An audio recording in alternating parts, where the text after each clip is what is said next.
하나님 말씀은 예레미야 1장입니다. 예레미야 1장 11절 말씀을 보겠습니다. 또 여호와의 말씀이 내게 임하셨다. 예레미야야, 네가 무엇을 보느냐? 내가 대답하기를 제가 아몬드 나무 가지를 보고 있습니다 하였더니 여호와께서 내게 말씀하시기를 네가 잘 보았다. 나는 내 말이 그대로 이루어지는지 지켜보고 있다 하셨다. 그랬습니다. 9절에 보니까 여호와께서 손을 내밀어 예레미야의 입에 대시면서 말씀하시죠. 보아라, 내가 내 말을 내 입에 두었다. 그랬습니다. 하나님께서 하나님의 말씀을 예레미야의 입에 두었다고 그러셨어요. 하나님께서는 저에게 직접 말씀하지 않으세요. 환상이나 음성이나 계시나 어떤 다른 이적이나 기적 이런 것으로 우리에게 말씀하지 않으세요. 보여주지 않으세요. 그럼 어떻게 하시는가? 하나님께서 세우신 그 하나님의 사람, 하나님의 종을 통해서 말씀을 주시는데 그 말씀이 10절에 있는 것처럼 보아라, 내가 오늘 너를 민족들, 나라들 위에 세워가지고 네가 그것들을 뽑고 무너뜨리고 멸망시키고 파괴하며 세우고 심게 하신다는 겁니다. 그래서 하나님의 종이 하는 일은 뽑아내는 거예요. 무너뜨리고 멸망시키고 파괴시키는 거. 이거 좀 맞지 않는 것 같잖아요. 네. 아니 왜 하나님께서는 뽑아치우고 무너뜨리고 멸망, 파괴, 이건 안 좋은 거 아닌가요? 네. 하나님의 말씀대로 되지 않은, 성경대로 되지 않은 것에 대하여 그걸 뽑아내는 거예요. 제거시키는 겁니다. 무너뜨리고 멸망시키고 파괴시키는 거예요. 그것은 어떤 육적인 어떤 인간의 어떤 이 혈기로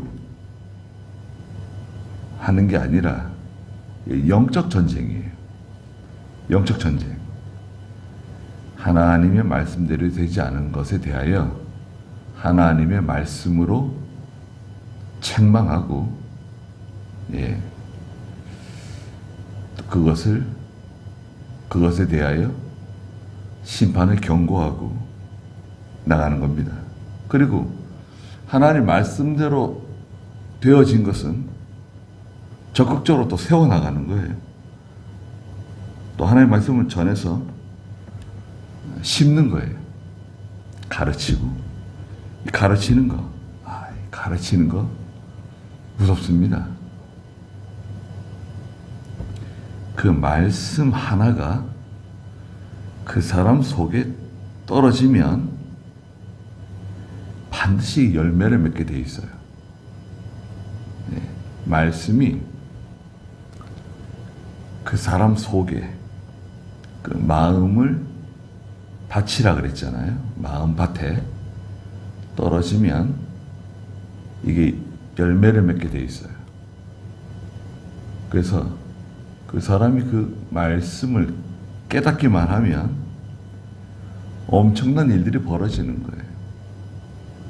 그 자신에게 뿐만 아니라 그 모든 주변 환경에 영향을 미치게 돼 있어요. 네. 그 심는 거예요. 자녀들에게도 심고, 주일학교 아이들에게도 심고, 중고등부 아이들에게도 심고, 청년들에게도 심고, 성도들 속에 심는 거예요. 말씀을 심는다. 네. 세워나가는 거예요. 하나님의 교회를 세워나가는 거예요. 영적 생명의 운동, 구원운동, 세워나가는 겁니다. 그리고 나서 오는 11절인데요. 또 여호와의 말씀이 내게 임하셨다. 예레미야야, 네가 무엇을 보느냐? 물어보셨어요. 네가 무엇을 보느냐? 하나님께서 예레미야에게 뭔가 보여주셨어요. 네. 그러니까 예레미야가 하나님께 예, 제가 아몬드 나무 가지를 보고 있습니다. 네, 말씀드렸어요. 아몬드 나무가 있고요. 그 다음에 그 나무에 가지가 있습니다. 전에 개혁성경에서는 살구나무라고 번역을 했는데요. 네, 그냥 아몬드 나무라고 이해하는 게 바른 이해라고 생각해요. 네, 바른 번역입니다. 아몬드 나무는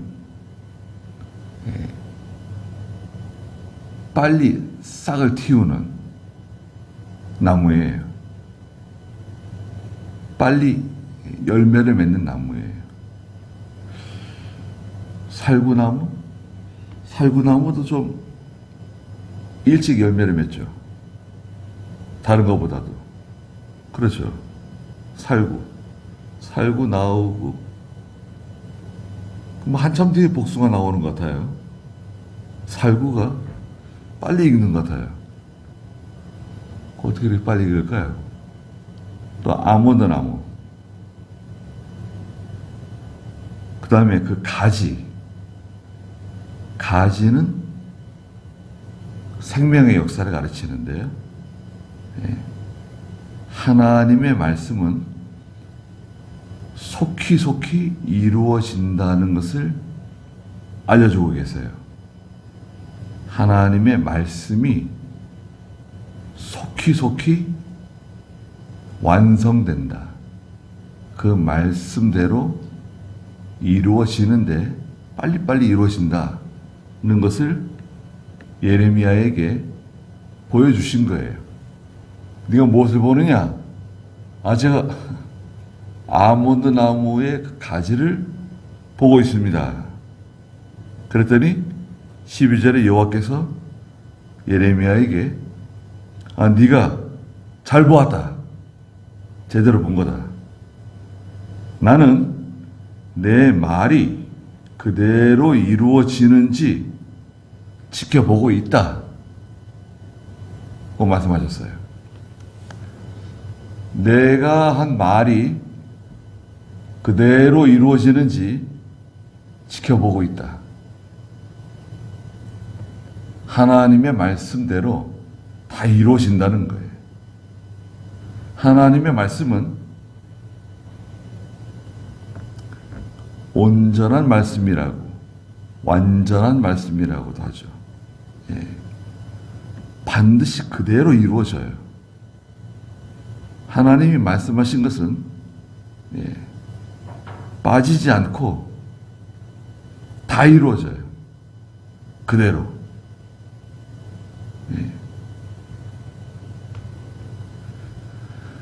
그대로 다 이루어집니다. 그러니까 말씀을 신뢰할 수 있는 거죠. 사람의 말은 약속 잘 지키는 사람도 있죠. 그러나 사람의 말은 다 신뢰할 수 없어요. 그대로 이루어지지 않을 수도 있어요. 약속을 지키지 못할 수도 있어요. 아무리 내가 약속을 지키고 싶어도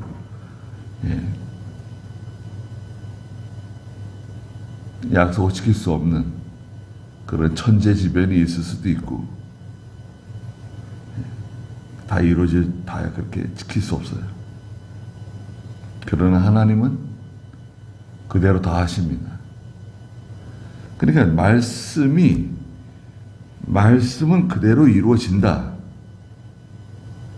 하면 하나님께서 어떻게 무엇이라고 말씀하시는가, 그걸 자세히 들여다보는 거죠.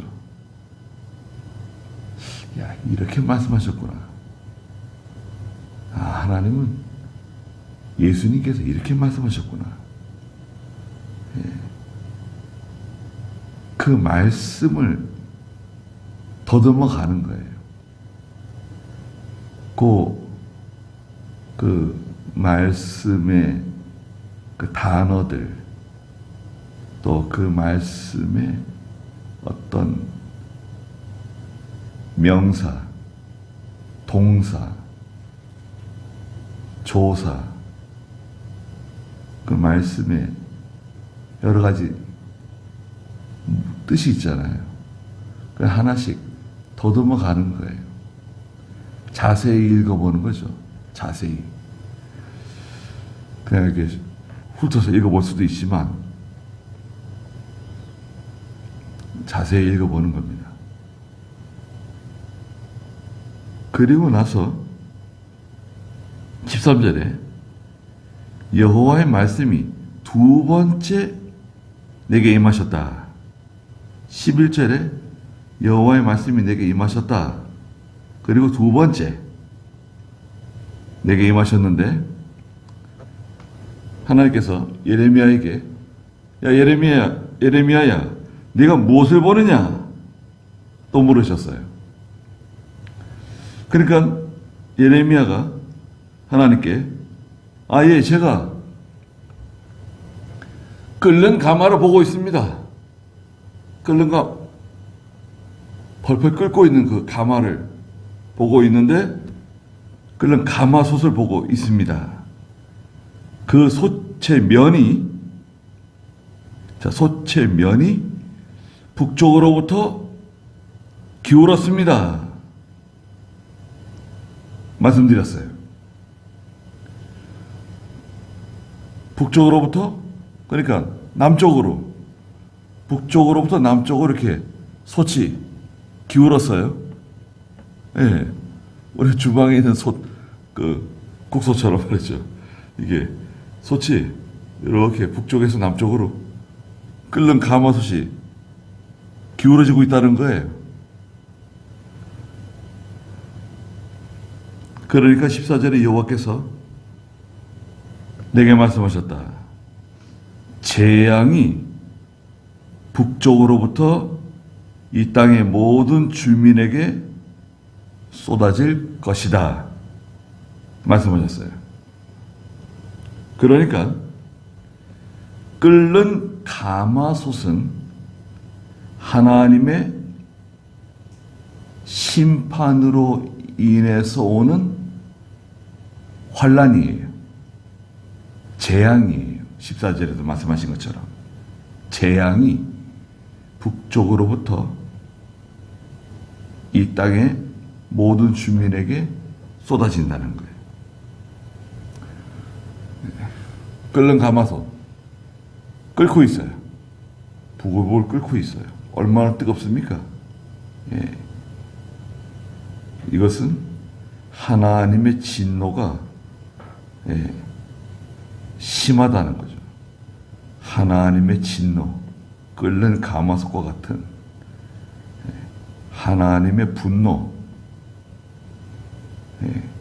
하나님의 백성들, 북쪽 이스라엘, 북이스라엘은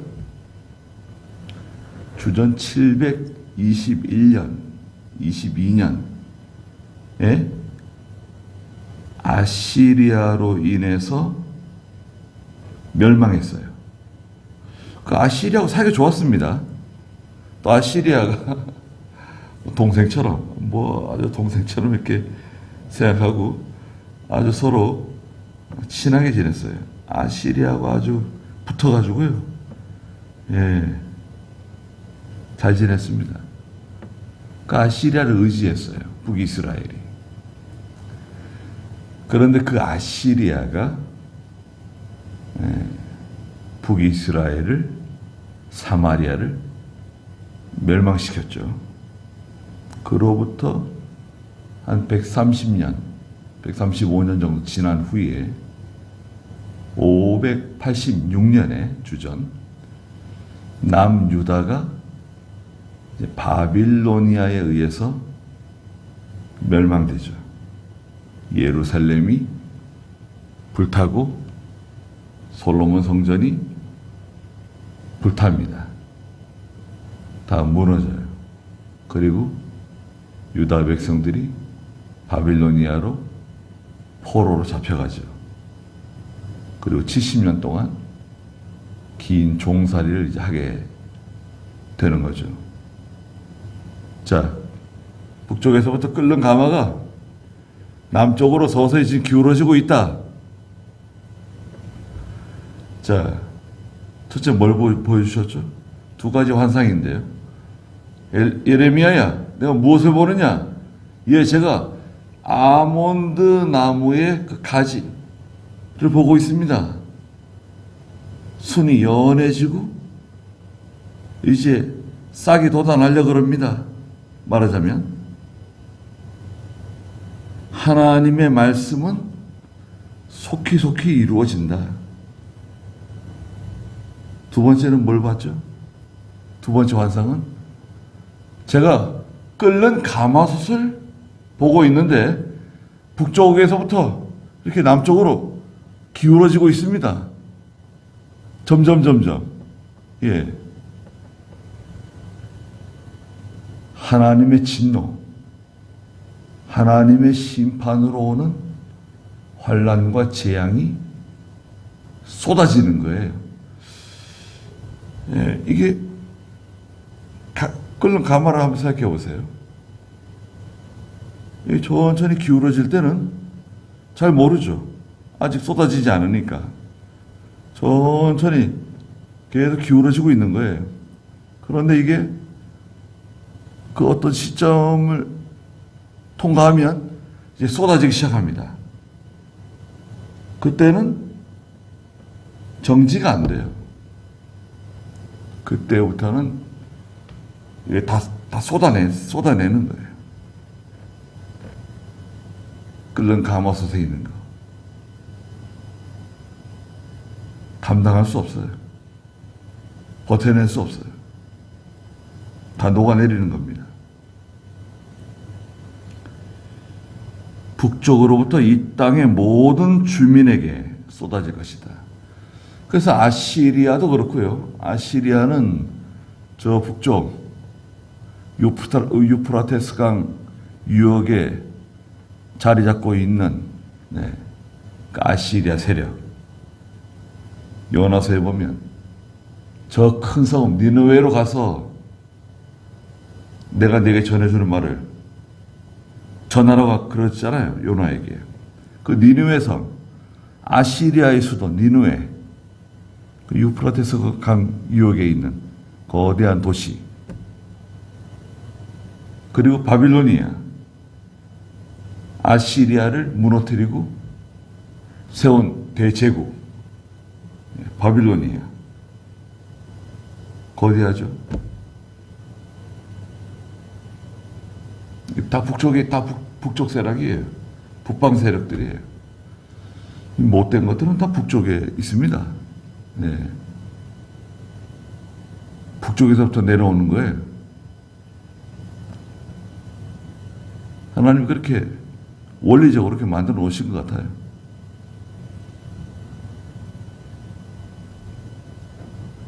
저 유럽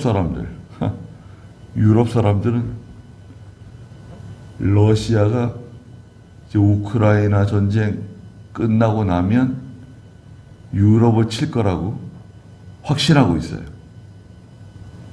그래서 벌벌 떨고 있습니다, 지금. 그 무기를 사가지고 지금 준비를 해야 되는데, 그동안 너무 평화롭게 지내가지고요. 냉전이 종식되고 구소련이 망했잖아요. 갑자기 그 거대한 위험 세력이 사라져 버렸어요. 순식간에 나라가 다 쪼개지고. 그래가지고 무기 공장들이 무기를 만들지 않잖아요. 무기 만들 필요가 없어요. 뭐 전쟁이 없으니까. 지금 만들어 놓은 거 쌓아놓은 것만 해도 많은데 그 무기 뭐 생산 주문 안 하니까 무기 생산하는 공장들이 다 문을 닫거나 다 업종을 다 전환해가지고 공장들이 다 문을 닫았어요. 생산 기반이 없어요. 갑자기 생산이 되나요? 국방비를 GDP의 1% 정도밖에 쓰지 않았는데 1% 우리가 한 5% 정도 쓰고 있거든요. 5%에서 많게는 한 7% 쓰고 있는데 우리는 언제 전쟁이 날지 모르니까 계속 공장을 돌리고 무기를 생산하고 점점 그 첨단 무기 자꾸 뭐 북한에서 미사일 쏘고 뭐 핵 개발하고 이런다니까 또 자꾸 말썽을 일으키잖아요. 그러니까 계속 그 대비해가지고 우리는 전쟁을 억제하기 위해서 무기를 생산하고 만들었잖아요. 우리는 공장이 잘 돌아가고 있고 거의 전시체제죠. 전쟁이 나더라도 무기를 계속 찍어낼 수 있는 공장을 저 남쪽에, 공장은 북쪽에서 두면 안 되죠. 제일 남쪽에다 공장을, 무기 공장들을 딱 갖다 놓고 언제든지 주문만 내리면 막 돌려가지고 생산할 수 있도록 만들어 놓은 거 아닙니까? 그러니까 막 유럽에다가 지금 우리가 수출할 수 있는 거 아니에요?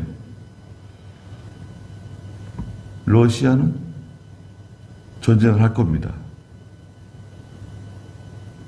우크라이나 다음에는 그 다음은 폴란드, 그 뒤에 독일, 그 뒤에 프랑스, 다 지금 초긴장 상태예요.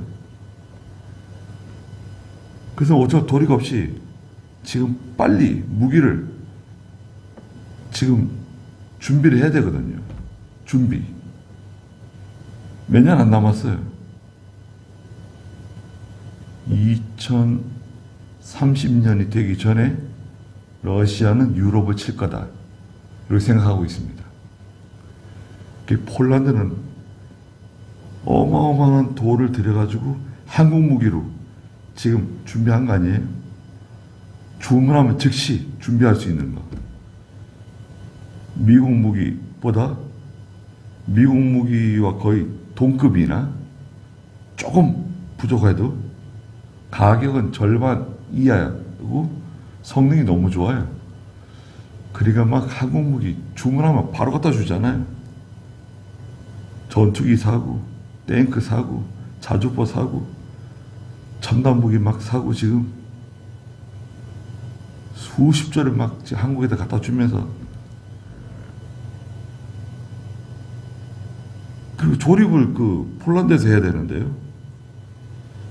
지금 우리가 물건 갖다 주는 속도가 너무 빨라가지고 폴란드 공장이 그걸 소화를 제대로 못 시키고 있어요. 그래도 막 계속 갖다 주니까요. 그 사람들도 지금 조금씩 속도가 붙는가 봐요. 네. 유럽 사람들이 편안하게 지내가지고요. 네. 느려 터졌어요. 정신이 희미해져가지고. 그 막 우리가 갖다 주니까 좀 빨라지고 있습니다. 환란이 온다. 고난이 온다. 언제든지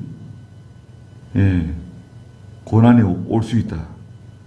시험이 올 수 있다. 그것을 염두에 두고 대비를 해야 돼요. 준비를 해야 돼요. 저희도 마찬가지입니다. 지금 전쟁이 없이 한 70년 이상 지금 지나가고 있는데, 또 우리 개인에게도 마찬가지예요.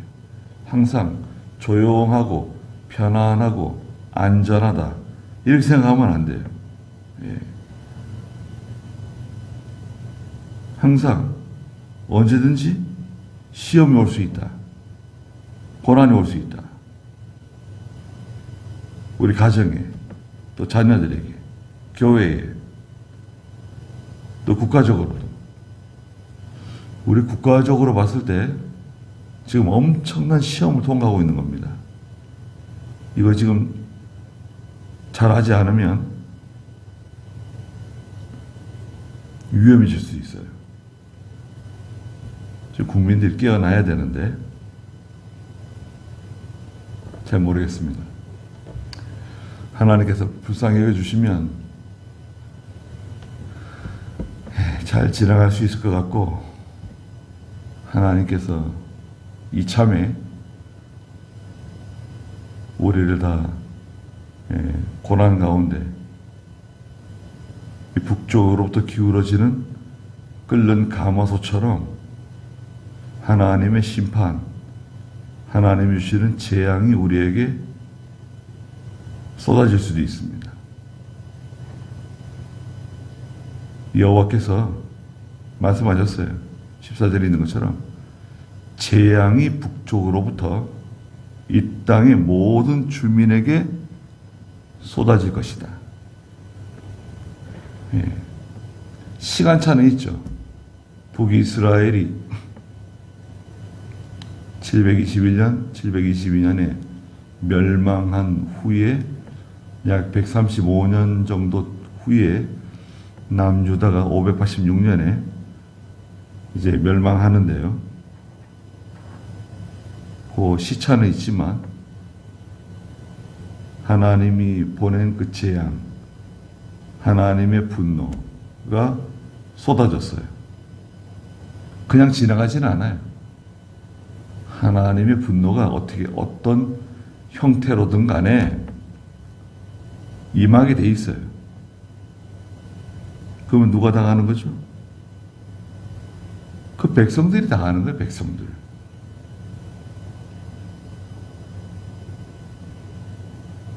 또 많은 교회가 있고 성도들이 있지만 깨어있지 않고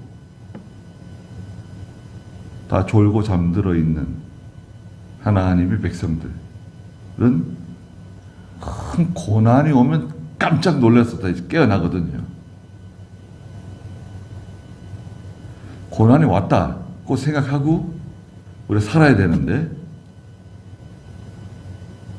지금 나에게, 우리 가정에, 우리 교회에 고난이 왔다, 지금 큰 환난이 왔다 고 생각하고 살아야 돼요. 항상. 그런데 그렇지 않고 느슨하게 이제 우리가 살고 있기 때문에 제 자신도 그렇고, 야, 이거 참. 예. 그래서 우리가 깨어서 항상 준비하고 또 하나님 앞에서 바로 서는 그런 또 저희가 되어야 되겠습니다.